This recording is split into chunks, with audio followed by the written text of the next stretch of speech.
नमस्कार दोस्तों, tiny garden में आपका स्वागत है।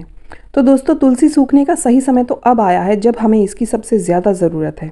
सर्दी में ही तुलसी की ज़रूरत सबसे ज़्यादा पड़ती है, जैसे कि कफ एंड कोल्ड में या कोई काढ़ा वगैरह बनाकर पीने में। जैसे ही ठंड बढ़ती है या पाला पड़ता है या ओस पड़ती है, इसकी सारी पत्तियाँ सूख कर गिरने लगती हैं, बस इसकी डंडियाँ ही बच जाती हैं।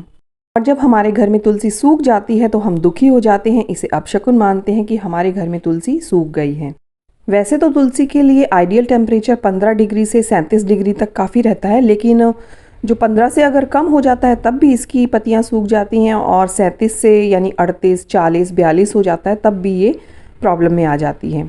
गर्मियों में तो हम इसे थोड़ा शेड में रख देते हैं तो ये बच जाती है, लेकिन सर्दियों में हम क्या करें? सर्दियों में इसे धूप भी चाहिए और फिर रात में जो है हम इसे कहीं शिफ्ट बार बार कर भी नहीं सकते हैं। तो इसके लिए हमें क्या क्या उपाय करने चाहिए?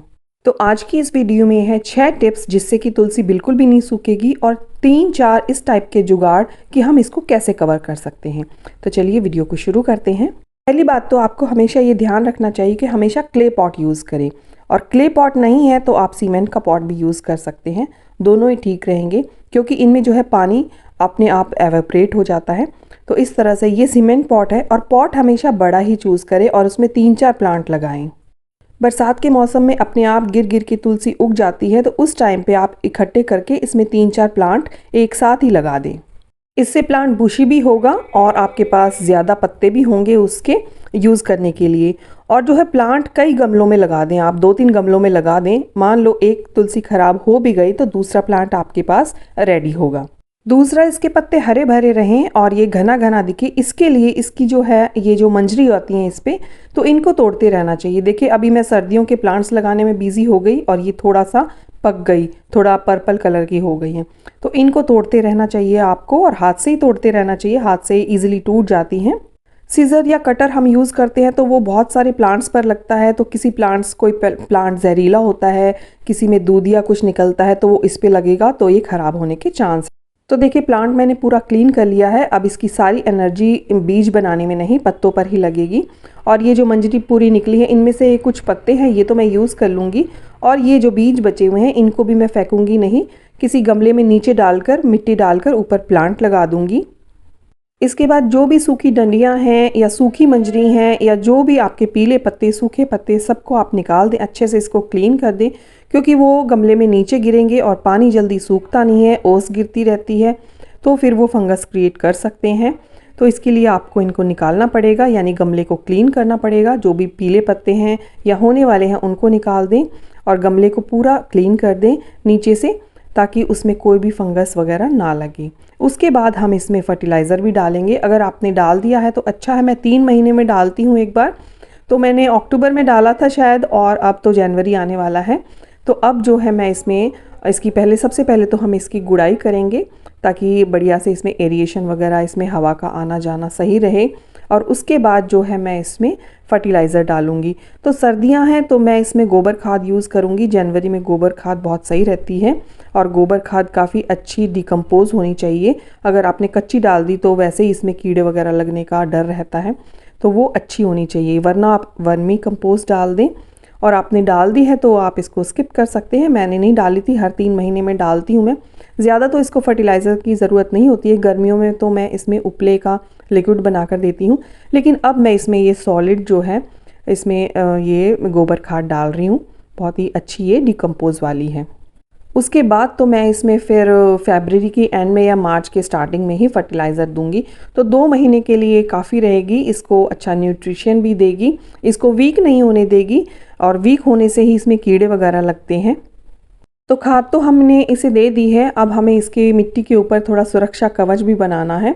तो देखिए ये है हल्दी और काली मिर्च, और ये एंटी फंगल होती है इसमें प्रॉपर्टीज़, और ये है नीम खली और राख, तो इसमें भी एंटी फंगल प्रॉपर्टीज़ होती हैं। तो इस तरह से या तो आप हल्दी काली मिर्च का यूज़ करें, या राख और नीम खली का, या आप चारों भी थोड़ा थोड़ा यूज़ कर सकते हैं। तो या तो आप पिसी हुई काली मिर्च ले लें, या फिर साबुत थोड़ी थोड़ी दूरी पर इस तरह लगा दें, और हल्दी को इसके ऊपर स्प्रिंकल कर दें। तो इससे जो है हमारे ये कीड़े वगैरह भी नहीं आएंगे और फंगल अटैक भी नहीं होगा।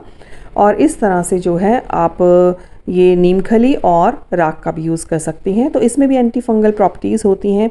राख में तो पोटेशियम और कैल्शियम भी होता है, थोड़ा थोड़ा ये न्यूट्रिशन भी प्रोवाइड करेगा।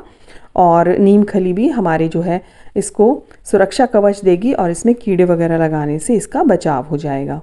तो ये सब चीज़ें डालने से अब हमारा तुलसी का पौधा सर्दियों को झेलने के लिए तैयार हो गया है। तो हमने इसकी क्लीनिंग कर दी है, मिट्टी भी इसकी दुरुस्त कर दी है। अब बारी आती है पानी की। तो इसकी मिट्टी को हमने सौगी नहीं रखना है, पानी हमने इसमें सर्दियों में काफ़ी कम देना है। जब इसकी ऊपर की मिट्टी सूख जाए तभी हमने इसमें वाटरिंग करनी है। बहुत सारे लोग इसमें जल चढ़ाते हैं रोज़ और मिट्टी को बहुत ही सौगी सा कर देते हैं और उनका प्लांट ख़राब हो जाता है। अगर वो रोज़ जल चढ़ाते हैं, मैं उनकी भावनाओं का सम्मान करती हूँ, वो पूजा करते हैं रोज़ इसकी, तो क्या करें आप इस प्रकार से छोटा लोटा ले लें। बड़े लोटे से क्या है ना कि रोज़ जल चढ़ाएंगे तो रोज़ मिट्टी गीली रहेगी और आपका प्लांट ख़राब हो जाएगा। इस तरह के छोटे लोटे को आप यूज़ करेंगे तो थोड़ा थोड़ा पानी रोज़ जाएगा और आपकी जो है प्लांट ख़राब नहीं होगा।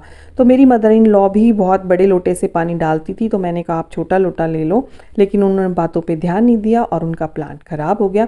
फिर उन्होंने कहा कि मुझे छोटा वाला लोटा ही दे दो और एक नया प्लांट मुझे दे दो, तो अब से मैं छोटे लोटे से ही दूंगी। तो उसके बाद जो है उन्होंने उस बात को माना और उनका प्लांट अच्छा भला चल रहा है। तो इसकी मिट्टी हमें सौगी नहीं रखनी है, ज़्यादा गीली, ज़्यादा पानी तो चाहिए नहीं, रोज़ इसको पानी चाहिए ही नहीं सर्दियों में, क्योंकि मिट्टी सूखती ही नहीं है इतनी जल्दी। तो छोटे लोटे को आप यूज़ करें, आपकी पूजा भी हो जाएगी, आपकी भावनाएं भी उसी प्रकार रहेंगी।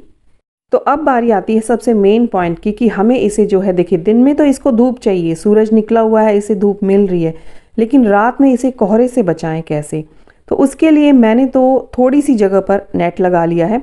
इस तरफ धूप आती है लेकिन इस तरफ नहीं आती है जहाँ मैंने नेट लगाया है, तो उसके ऊपर जो है मैंने इस तरह से, मैं दिन में इधर कर दूंगी और रात में जो है इस नेट के नीचे कर दूंगी। लेकिन बहुत सारे लोग नहीं कर पाते हैं इस तरह से, तो वो क्या करें, देखिए दिन में आप इसे धूप में ही रखें, कोई बात नहीं, लेकिन इस तरह से मैं आपको इधर से दिखाती हूँ। एक मैंने पाइप लगाया है और उसके ऊपर अगर आपका कोई टूटा हुआ छाता है जिसका ये हैंडल टूट जाता है, मेरे का नहीं टूटा हुआ है तो मैं इस तरह बांध के दिखा रही हूँ। अगर टूटा हुआ है तो इस पाइप में आप उस छाते को लगा सकते हैं और देखिए ये बन गया है एक सुरक्षा कवच। दिन में धूप लगेगी और रात में वो छाता लगा दें और इसको जो है कोहरे से इसका बचाव हो जाएगा। तो ये हो गया पहला जुगाड़। देखिए बहुत ही ये इफेक्टिव है। मेरी ये छतरी का जो है डंडा टूटा नहीं हुआ है, तो मैंने इसको इस तरह से बांधा है, तो मैं इसको पाइप के समेत ही हटा दूंगी और रात में फिर से लगा दूंगी। तो ये बहुत इजी है इसको लगाना और हटाना। और देखिए कितना अच्छा है कि ये सुरक्षा कवच बन गया है। बिल्कुल रात में इसमें पाला ओस कुछ भी नहीं पड़ेगा और आपका प्लांट जो है बच जाएगा। तो एक महीना जो है जनवरी आप इस तरह से आप आइडिया लगा सकते हैं और इसको प्लांट को बचा सकते हैं। तीसरा तरीका ये है कि आपके पास या तो कोई वेस्ट लकड़ी पड़ी है या पाइप पड़े हैं, तो उसके टुकड़ों को आप इस तरह से लगा के एक स्टैंड टाइप का बना सकते हैं और उसके ऊपर आप कुछ भी, कोई पुराना ढक्कन पड़ा है, कोई पुराना इस तरह से टब है, वो भी आप रख सकते हैं। रात में इसको भी हटाना और लगाना बहुत ही ईजी होगा। दिन में धूप में रखा रहेगा प्लांट। देखिए इस तरह का कोई बड़ा ढक्कन पड़ा है, वो भी आप यूज़ कर सकते हैं। तो दिन में धूप लगेगी और रात में जो है इसके ऊपर ये ढक दें, या फिर आप कोई नेट का कपड़ा ढक दें या कोई और भी कपड़ा ढक सकते हैं, तो ये इजी रहेगा। डायरेक्ट कपड़ा ढकने से जो है वो पत्तों पर लगता है, इस तरह से जो है इस स्टैंड पर वो कपड़ा टिका रहेगा। अगला तरीका है कि ये इस तरह के मटके के स्टैंड हमारे पास होते हैं, तो ये मैंने एक बनवाया है, तो इसको भी आप यूज़ कर सकते हैं। एक फ्रेम टाइप का बन जाएगा, यहाँ पे इसको रख के और ऊपर आप कोई कपड़ा ढक सकते हैं या कोई प्लास्टिक का कुछ भी आप ढक सकते हैं। तो इस तरह से भी इसका बचाव हो जाएगा। दिन में धूप में रखा रहेगा और शाम को जो है इस तरह से कर सकते हैं। इसके अलावा एक और तरीका है कि आप इसे किसी बड़े पेड़ के नीचे रख सकते हैं, तो दिन में इसको धूप मिलेगी, छनी छनी धूप भी मिलेगी, और रात में आप इस पेड़ के ऊपर आप कुछ कवर कर सकते हैं, तो इसके नीचे भी कवर हो जाएगा और इसके पत्तों पर भी कपड़ा टच नहीं करेगा। इन कुछ टिप्स को फॉलो करके और ये जो देसी जुगाड़ है इनको फॉलो करके आप अपनी तुलसी को सर्दियों में भी बचा सकते हैं और इसके पत्तों का भरपूर फ़ायदा भी उठा सकते हैं। तो इस तरह से आज की वीडियो आपको कैसी लगी? अगर अच्छी लगी है तो लाइक ज़रूर करें और मेरे चैनल पे नए हैं तो सब्सक्राइब भी इसे प्लीज़ ज़रूर करें। मिलती हूँ आपसे किसी नेक्स्ट वीडियो में किसी नई जानकारी के साथ। तब तक के लिए गार्डनिंग करते रहिए। Happy gardening and keep gardening.